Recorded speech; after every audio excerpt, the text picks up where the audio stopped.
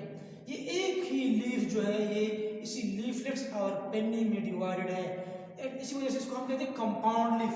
क्या कहते हैं इसको? Compound. MCQs point of view से इंपॉर्टेंट है, इस वजह से मैं आपको मेंशन कर रहा हूँ कंपाउंड लीफ। ठीक है, इस कंपाउंड लीफ को इन केस ऑफ एडिएंटम फ्राउंड कहा जाता है, फ्राउंड।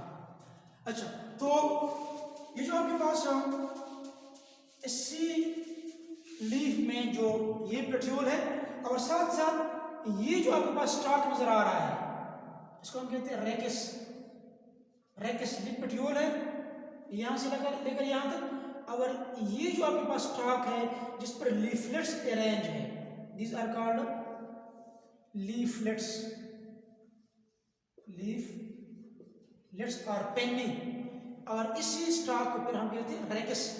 तो अगर आप एडिएंटम के प्लांट में पेट्रियोल और रेकिस को देखें तो these are black, smooth and shiny which resemble the hairs of the female। एक दुशीज़ा के बालों की तरह चमकते हुए स्मूथ नज़र आते हैं, इसी वजह से इसी प्लांट को मेडन हेयर फर्न कहा जाता है, मेडन हेयर फर्न कहा जाता है।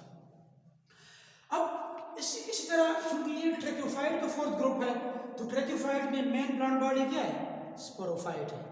क्यों स्पोरोफाइट है? क्योंकि मेन प्लांट बॉडी पर ही स्पोरेंजा और स्पोर पैदा होते हैं, फिर इसके बाद फिर गेमेटोफाइट पैदा होता है, जो हम डिस्कस करेंगे बाद में। तो साथ साथ हम मेन प्लांट बॉडी को रूट, स्टेम और लीफ में डिफरेंशिएट करते हैं। ठीक है, इसका स्टेम है, मैंने आप लोगों को बताया था प्रीवियस लेक्चर में, अगर स्टेम इस तरह हो, हॉरिजॉन्टली प्लेस्ड हो, जमीन के अंदर हो, अंडरग्राउंड हो, तो इस स्टेम को फिर हम क्या कहते हैं? Rhizome. The underground horizontally placed stem is called rhizome. ठीक है, और इसी राइजोम से रूट, स्टेम से फिर इस तरह की रूट्स अराइज होते हैं। इसी रूट को फिर हम कहते हैं एडवेंटिशियस रूट्स। मैंने आप लोगों को प्रीवियस लेक्चर में बताया था, adventitious roots are those roots which arise from the plant body other than the radicle. अगर सीड के रेडिकल से कोई रूट अराइज हो जाए, इसको फिर हम क्या कहते हैं? Tap root. इसका टेप रूट जो सीड के रेडिकल से राइज होता है, और जो आपके पास रूट्स स्टेम से, राइजोम से राइज होते हैं other than the radicle are called adventitious root, इसको कहा जाता है। तो अब इसमें ये इसके राइजोम हो गए, इसके रूट्स एडवेंटिशियस रूट्स हो गए, इसका कंपाउंड लीफ है जो कि लीफलेट्स और पेन्नी में डिवाइडेड है, और इसमें ये तो मैच्योर लीफ है, लेकिन जब ये लीफ इनिशियली राइज होता है तो इस तरह काइल्ड होता है। This coiled leaf is then called circinate leaf. This called circinate, circinate. और इसी फिनोमेना को सर्सिनेशन कहा जाता है, सर्सिनेशन। अब इनिशियली तो ये इस तरह काइल्ड है, with the passage of time this coiled leaf become uncoiled and become straight, on which leaflets are produced. This phenomena is called सर्सिनेशन। It's called सर्सिनेशन। मतलब पहले जब ये काइलिंग इस तरह काइल्ड हो जाता है, ठीक है, ये काइलिंग बेसिकली एक्चुअली क्या है? ये सर्सिनेशन है, लेकिन बाद में टाइम के साथ ये स्ट्रेट हो जाता है, इस तरह इस पर लीफलेट जो होते हैं अराइज होते हैं। अगर कोई आपसे पूछे कि सर्सिनेशन या सर्सिनेट लीफ कौन से ग्रुप में पाए जाते हैं? टिराप्सिडा में। और कौन से प्लांट में पाए जाते हैं? एडिएंटम में पाए जाते हैं। अब इसी ग्रुप में जो हम कैरेक्टर पढ़ रहे हैं ये साथ साथ फेलिसिनी के भी हैं। अगर आपको क्वेश्चन आ जाए write a note on general characters of Filicinae, तो यही आपने लिखने हैं। अगर क्वेश्चन आ जाए write a note on the general properties of the Pteropsida, तो इसी कैरेक्टर के बारे में आपने लिखना है। 3 क्वेश्चन आपके सॉल्व हो जाते हैं। अगर फेलिसिनी पर भी आ जाए यही कुछ लिखना है, एडिएंटम पर आ जाए यही कुछ लिखना है आपने, अगर टिराप्सिडा पर क्वेश्चन आ जाए तो भी आपने यही चीज लिखने हैं जो मैं इस लेक्चर में एक्सप्लेन कर रहा हूँ। अच्छा, तो रूट्स, राइजोम, पेट्यूल, रेकिस, लीफलेट्स या पेंडिंग और सर्सिनेट लीफ के बारे में हमने जिक्र किया, ये यंग लीफ। ठीक है,